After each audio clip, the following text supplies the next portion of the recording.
Dear students, welcome back to NPTEL online certification course on analog electronic circuits. Myself Pradip Mandal from ENEC department of IIT Kharagpur.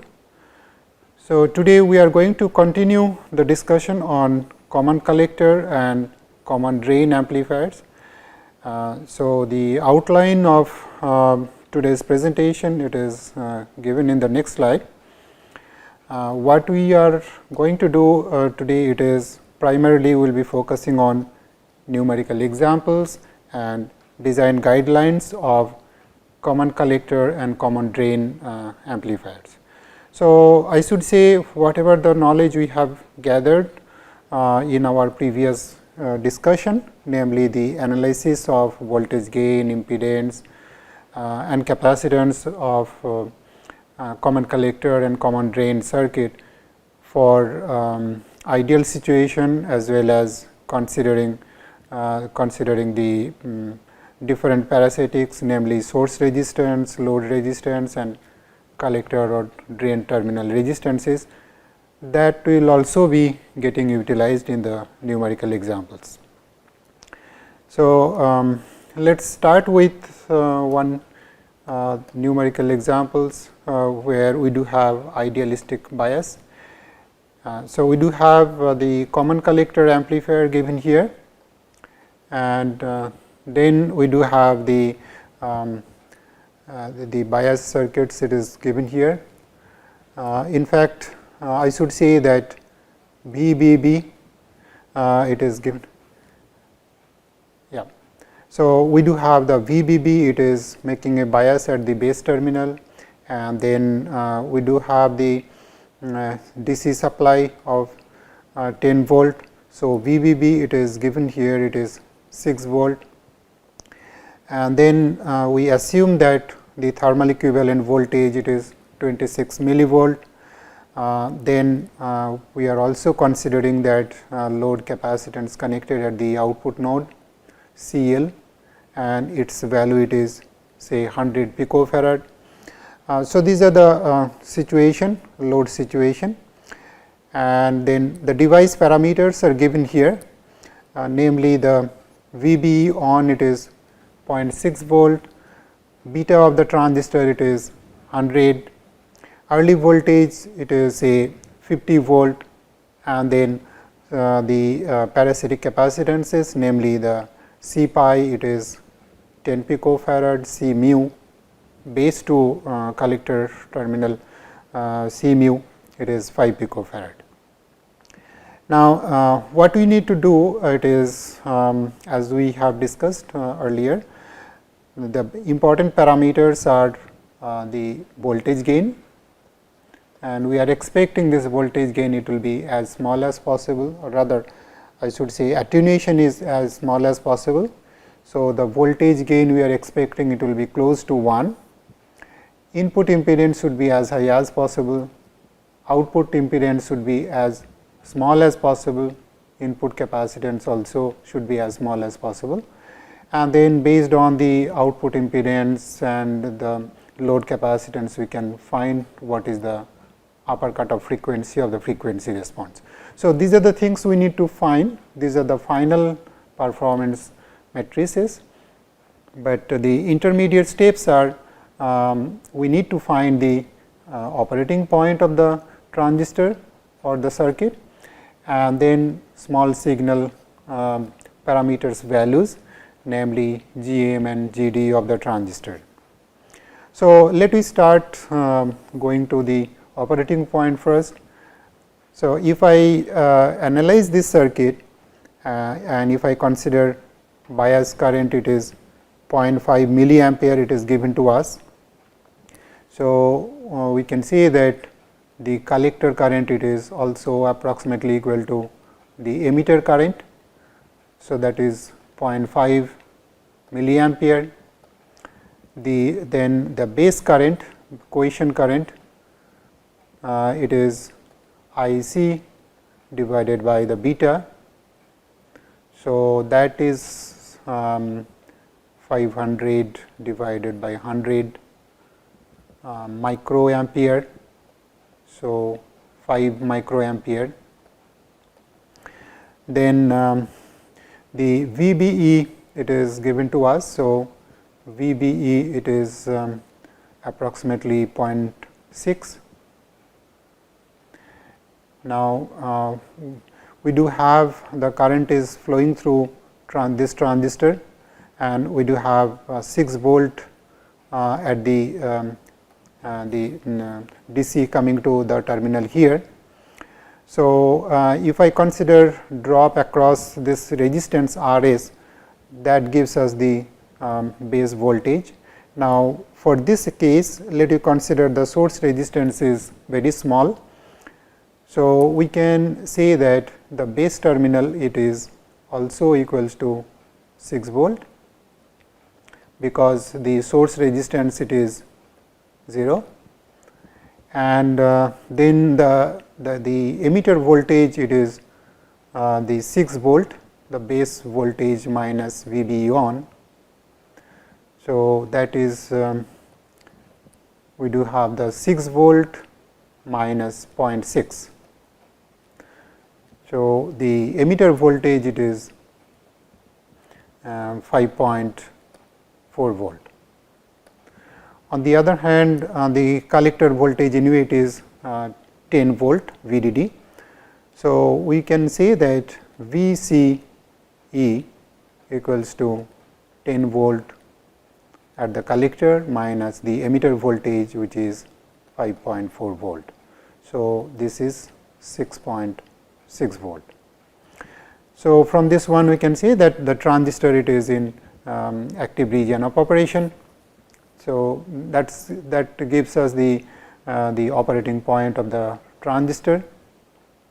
Now, let us look into the small signal parameters values, namely GM and then R pi and then the RDS, or rather in this case it is not RDS, rather R naught, collector to emitter terminal resistance.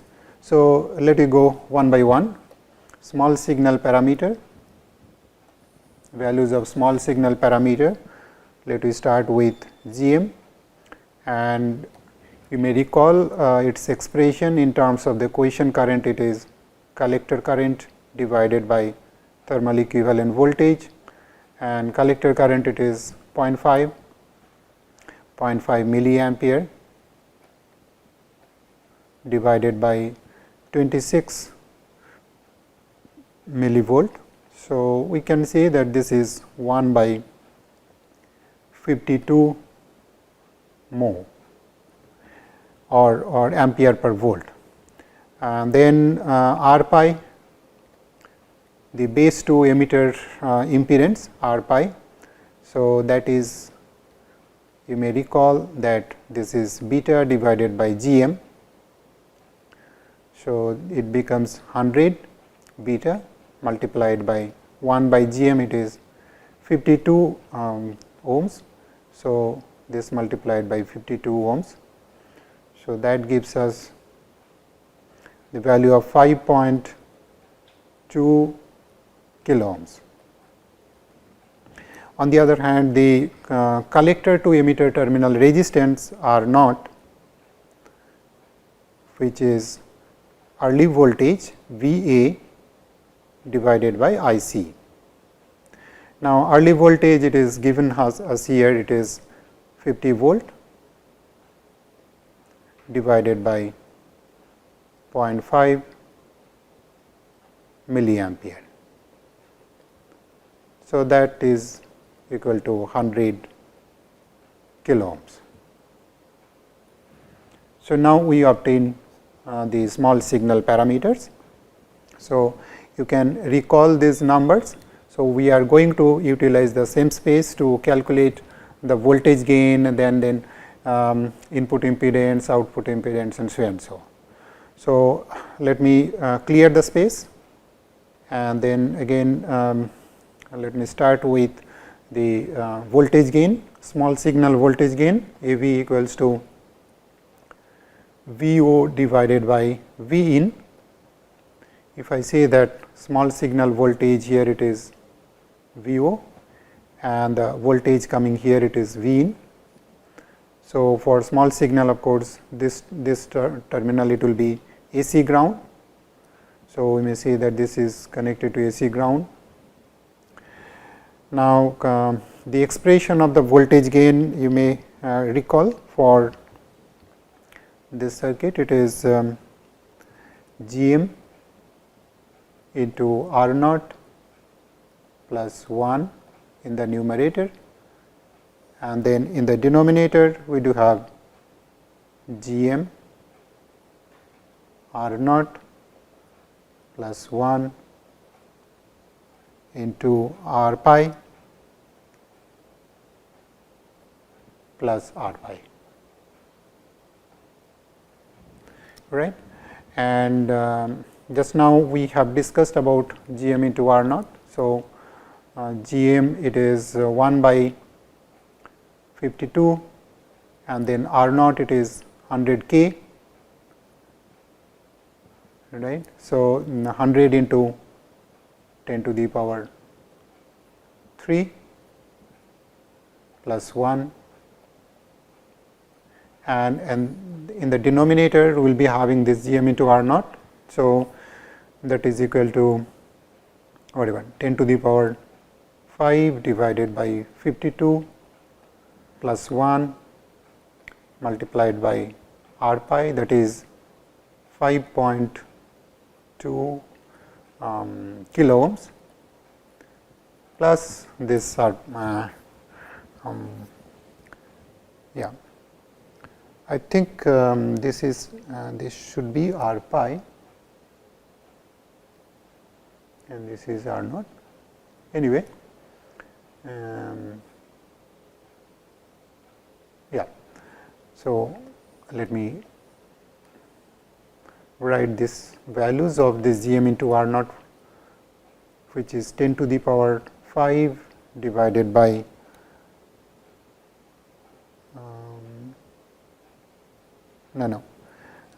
the let me clear it. The voltage gain, it is AV equals to GM into R pi plus 1 into R naught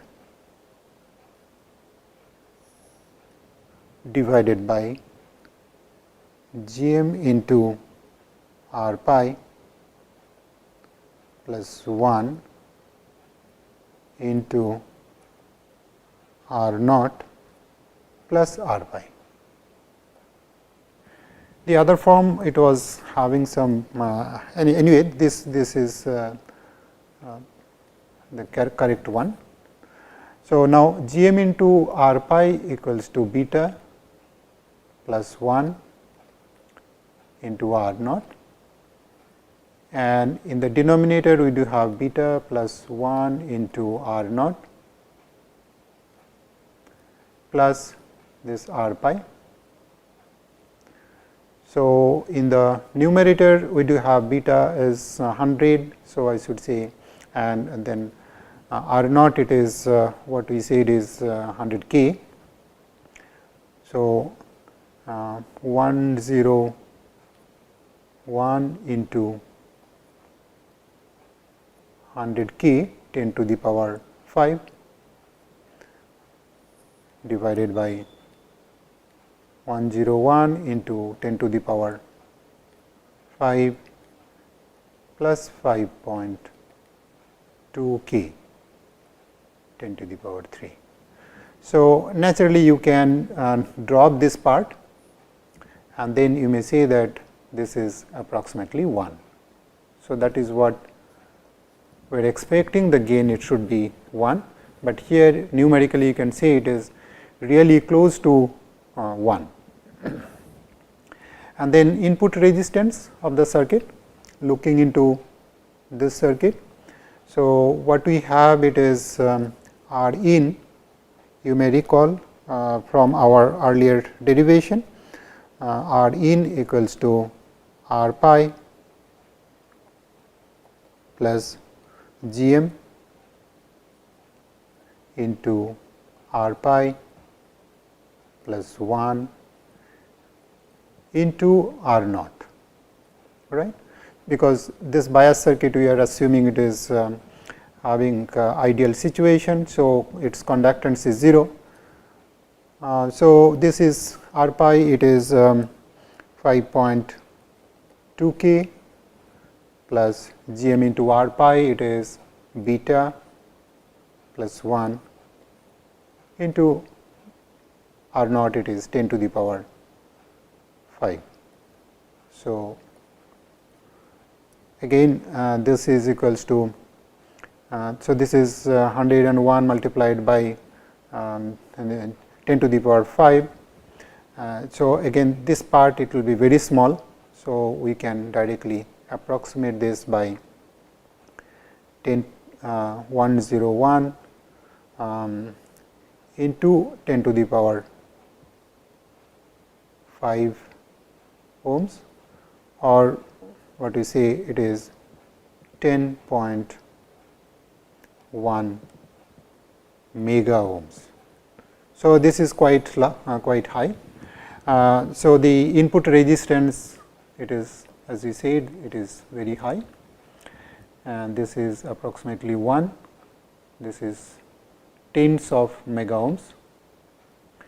Now, coming to the output impedance. So, let me again clear it, and let you go for the output impedance.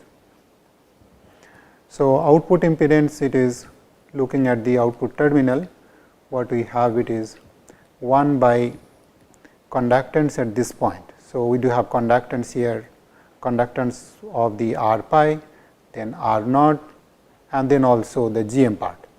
So, the output resistance, it is 1 divided by all the conductances, namely gm, then due to r pi,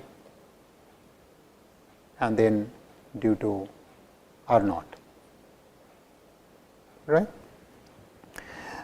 So, we do have the values here 1 by, so this gm it is 1 by 52, 1 by 52 plus this r pi, it is 1 divided by 5.2 into 10 to the power 3 kilo, right, and then r naught, it is 10. So, that is 100 k 10 to the power 5, and again this is, it can be well approximated by this term. So, that gives us 52 ohms. So, that is the output impedance. Now, coming to the, so you can remember this one, for calculating the upper cutoff frequency. So, we will be coming back to that. Now, the input capacitance. So, we do have input capacitance C in. Looking into this circuit, it is what we said, it is C pi multiplied by a very small factor. So, what was that factor? It was r pi divided by, as you may recall, yeah. So, C pi into r pi multiplied by gm into r pi plus 1 into r naught plus r pi, and then C mu as is. So, again if you consider this is beta and this is very high. So, compared to that we can see that this is anyway small and this is also small. So, we can approximate that this is C mu and that is equal to 5 picofarad. So, we do have the output resistance. Looking into this circuit, it is 52 ohm, and then we do have the load capacitance here, CL, it is 100 picofarad. So, we can say that the upper cutoff frequency now, so this is done. Now, the upper cutoff frequency, if I say that f u upper cutoff frequency, it is 1 by 2 pi R out or R O into CL. So, that is let me use different color, should say R O into CL. So, we do have 1 by 2 pi into 52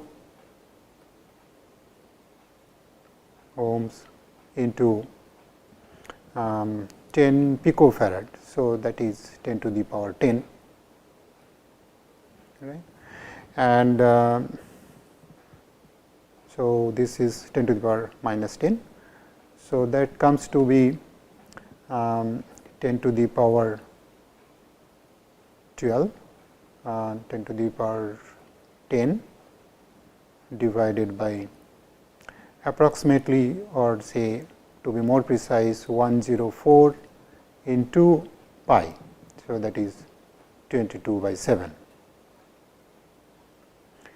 So, roughly you can see that approximately, if I say that this part it is 3 and then this is almost 100. So, that is 10 to the power is now this is we do have another 100. So, this is 10 to the power 8. So, we do have 100 divided by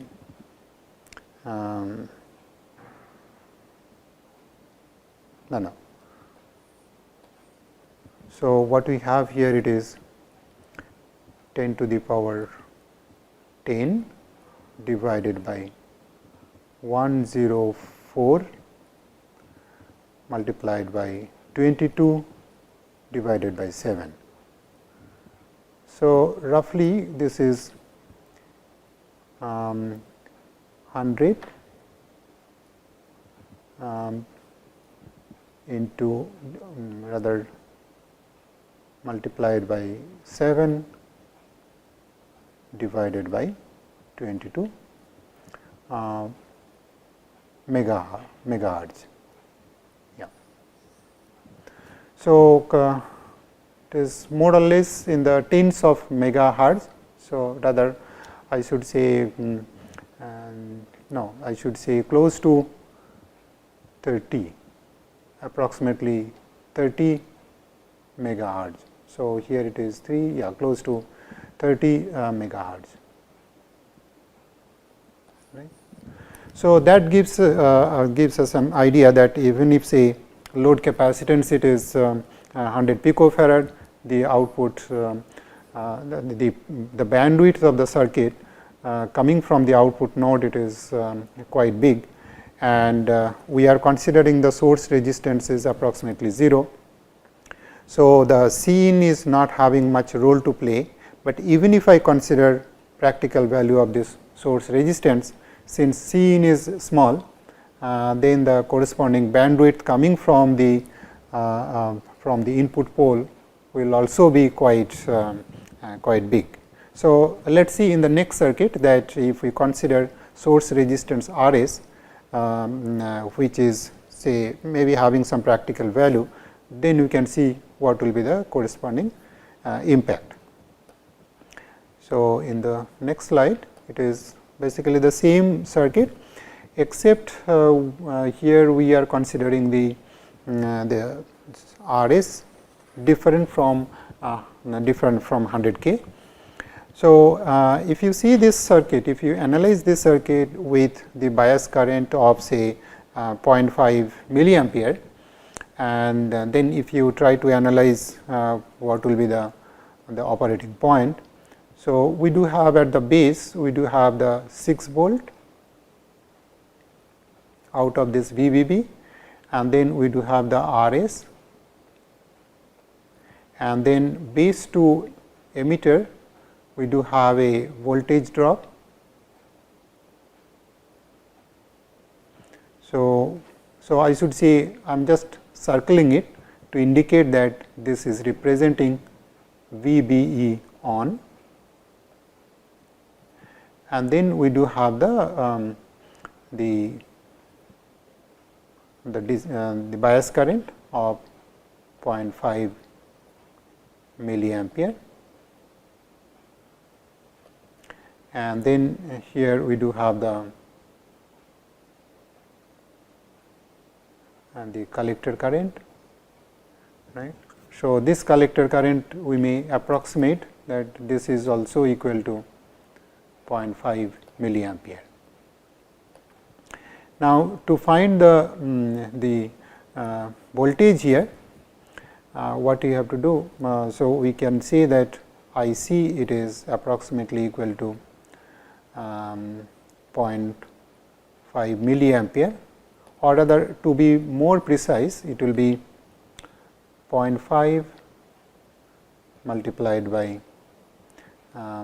beta is 100 divided by beta plus 1, right. So, that is to be more precise. So, but then we can say that it can be well approximated by 0.5 milliampere, which gives us the base terminal current. It is 0.5 milliampere divided by beta. So, that is 100 again. So, this is equal to 5 microampere. Now, once we do have the 5 microampere flowing through this RS, obviously then there will be finite drop here, since it is 100 kilo ohm resistance, that is quite large. So, we need to see what is the drop across on this resistance.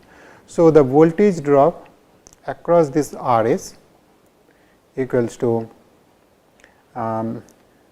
resistance is 10 to the power 5 and the current is 5 into 10 to the power minus 6. So, that is giving us a voltage drop of 0.5 volt. So, I should say, so this gives us the base voltage is equal to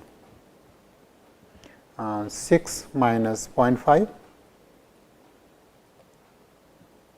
So, this is the drop across the resistance RS. So, that gives us 5.5 volt, and then the emitter voltage VE equals to the VB, which is 5.5 minus 0.6 VBE on. So, that gives us 4.9 volt. So, we do have the base voltage, we do have the emitter voltage, and collector voltage anyway it is 10 volt, and then base current is here, collector current is also approximately this one. So, that gives us the operating point. So, note that even though the voltage here it is different from significantly different from 6 volt bias here due to finite value of this source resistance, but since we do have the bias current here, it is ideal, quote and unquote ideal, of the same value of 0.5 milliampere. The collector current and base current hardly gets affected. Only thing is that the voltage here and voltage here, they are getting changed compared to the previous case. So, anyway, since the collector current is still remaining 0.5 milliampere. So, the small signal parameters on the other hand, it is remaining same as the previous one, namely the value of the GM. So, GM it is again it is 1 by 52 ampere per volt. Then R pi it is 5.2 kilo ohm, and then R naught is equals to 10 to the power 5. So, that is 100 kilo ohm, right. So, since the small signal parameter it did not change. So, the voltage gain and then input impedance, output impedance, they will be remaining unchanged. In fact, if you see the output impedance, there will be a small change. We will see that, but the voltage gain no need to repeat here. So, again this will be very close to 1. Input impedance, looking into this circuit, it is remaining same. So, this will also be same. So, we will not be considering this calculation. So, if I consider this is the input impedance looking into the base, that is remaining unchanged, but then of course, due to the source resistance R s, the output impedance it will be different. So, that probably we can see what is the output impedance. Input capacitance, again it will be approximately C mu. So, only thing is that let us try to see what is the corresponding output impedance of this circuit in presence of the source resistance R s. So, let me clear it. So, what we are going to do, we need to see what will be the output resistance. So, now you may recall that at this point, if we give a stimulus of say V x in the small signal equivalent circuit, then if we try to calculate what is the corresponding I x, and of course, this node it will be AC ground. So, we do have R s, and then this R s coming in series with R pi.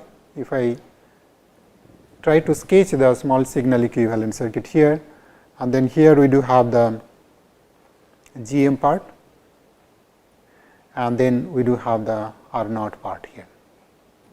So, looking into the emitter here, and if we stimulate the circuit with the V x here, we will be having 3 current components. One is this, then another one is this one, which is GM into V x, and then the resistance here. So, you may recall that we do have the 3 conductances to contribute to I x. So, that gives us a hint that the output resistance it will be 1 divided by all the 3 conductances. One is GM, then 1 by R naught, and then 1 divided by R pi plus R s. Now, here we do have, and this is GM, it is 1 by 52, and then R naught it is 100 k. So, we do have 100 k here, 10 to the power 5, and then R pi plus R s. So, R s we are taking 100 k. So, this is 1 divided by 105.2 into 10 to the power 3. Again, compared to this term, the other terms we can drop. So, it is again it is coming 1 by 52, that means it is 52 ohms. So, even though we are connecting this R s since we do have the ideal current source and the small signal parameters remain the same. So, the performances of all the circuits it is remaining same. In fact, output the upper cutoff frequency also remains the same. Only thing is that whenever we are feeding the signal at this point, so since you are feeding the signal at this point and then we do have the RS and also the input capacitance coming here, then we do have one more candidate to define the upper cutoff frequency, and that is, let me call FU 2, which is coming from RS and the C in. Of course, we have to consider the 2 pi part. And if you see in this case, the I should say that predominantly this again this since C in it is coming from C mu. So, we can say that this is 1 divided by 2 pi, then RS is 10 to the power 5 and then C in it is 5 into 10 to the power minus 12. So, that gives us 5 and 2 gives 10. So, this is 10 to the power 6, it becomes 10 to the power 6 and then we do have 10 to the power minus 12. So, that gives us 10 to the power 6 in the numerator divided by pi, and pi is approximately 3. So, we can say that this is approximately 1/3 megahertz, whereas the pole coming from the output node, if I call that is FU 1, which is coming from the output resistance 2 pi RO and then CL, and this one we have seen it was approximately 30, in fact around 28 or something like that. So, 30 megahertz. So, the upper cutoff frequency, of course, it will be defined by whichever is minimum. So, I should say that the upper cutoff frequency it is getting changed, but still it is remaining high, primarily due to the input capacitance here.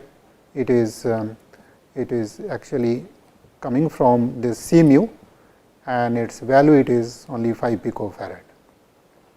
Now, in case if the load capacitance if it is directly connected at this point, namely if it is a 100 picofarad, obviously then this RS and then this CL it would have created the upper cutoff frequency much lower than whatever the 1/3 megahertz you are getting here. Okay, so let me take a small break and then we will come back with some more numerical examples.